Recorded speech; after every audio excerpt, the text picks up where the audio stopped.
ഈ ഓടക്കുഴൽ വെച്ച കൃഷ്ണ വിഗ്രഹം വീടുകളിൽ വെച്ച് പൂജിക്കാൻ പാടില്ല എന്ന് പൊതുവെ പറഞ്ഞു കേൾക്കാറുണ്ട്. അങ്ങനെ ചെയ്താൽ വീട്ടിലെ സമ്പത്തിനെ അത് കാര്യമായി ബാധിക്കും, കൃഷ്ണ ഭഗവാൻ ഓടക്കുഴലിലൂടെ സമ്പത്തിനെ ഊതിക്കളയും എന്തൊക്കെയാണ് പലതരം കഥകൾ കേട്ടിട്ടുള്ളത്. അതിനെക്കുറിച്ച് എന്താണ് ഹരിയുടെ അഭിപ്രായം?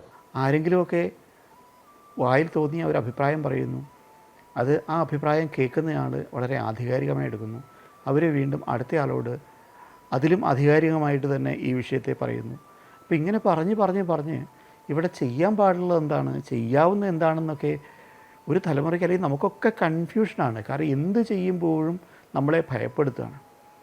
ഓടക്കുഴൽ വിളിക്കുന്ന ഉണ്ണികൃഷ്ണൻ്റെ പടം കുടുംബത്തിരുന്നാൽ അത് വലിയ ദോഷമാണെന്ന് പറയുന്ന, അല്ലെങ്കിൽ അത് കേട്ടാൽ വിശ്വസിക്കുന്നവരോട് ഇപ്പോൾ എന്താണ് പറയാൻ കഴിയുക?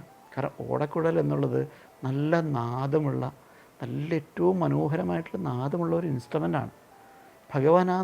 ഭഗവാനെ കാണുമ്പോൾ, അല്ലെങ്കിൽ ഭഗവാന്റെ രൂപം കാണുമ്പോൾ, നല്ല കുട്ടിത്തുള്ള രൂപം കാണുമ്പോൾ തന്നെ നമുക്ക് തോന്നുന്ന ഒരു വാത്സല്യം, ഒരു അതിഭീകരമായിട്ടുള്ള ഒരു സ്നേഹം, ഇതൊക്കെ അതിൻ്റോടൊപ്പം തന്നെ ഈ ഒരു സംഗീതവും കൂടെ വന്നാലോ, നമുക്കെപ്പോഴും ഓടക്കുഴലിൽ കൂടി വരുന്ന ആ ഒരു സംഗീതത്തിന് ഉള്ള ഒരു മൈൽഡ്നെസ്, അത് എവിടെ നമ്മൾ നിൽക്കുമ്പോഴും അത് അന്തരീക്ഷത്തെ വല്ലാതെ അങ്ങോട്ട് നമ്മുടെ മനസ്സിലെ അങ്ങോട്ട് വല്ലാതെ അങ്ങ് മൃദുവാക്കി കളയും. ഇപ്പോൾ ഭഗവാനെ കാണുമ്പോൾ നമ്മൾ വല്ലാതെ എന്താ പറയുക, നമ്മൾ വാത്സല്യ സ്വഭാവത്തിലേക്ക് മാറും. അത് ഓടക്കുഴലിൻ്റെ ബാക്ക്ഗ്രൗണ്ട് മ്യൂസിക്കും കൂടി ഉണ്ടെങ്കിൽ അത് വലുതായിരിക്കും.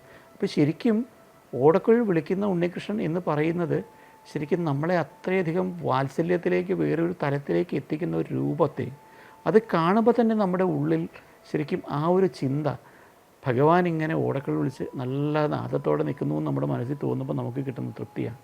ഇത് നമ്മുടെ സ്വന്തം കുടുംബത്തിലെ ആദ്യം ഉണ്ടാവേണ്ടത്. ഇതെങ്ങനെയാണ് വേണ്ടെന്ന് നിൽക്കുക?